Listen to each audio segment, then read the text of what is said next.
Rereading notes feels like studying, but barely sticks. Testing yourself does. By the end of this video, you'll have a quiz that asks each card, marks it instantly, and finishes by listing only the ones you got wrong. So your revision list writes itself. Question on the left, answer on the right. That is exactly what a dictionary stores, so no other data structure is needed. Adding a new card is one more line, and nothing else in the program has to change to handle it. Looping over items gives the question and its answer together in one step. The important part is strip and lower.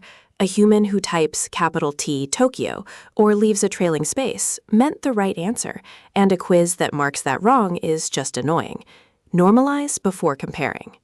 Two counters do all the bookkeeping. Score goes up on a hit, and the question itself, not the answer, goes into the wrong list on a miss.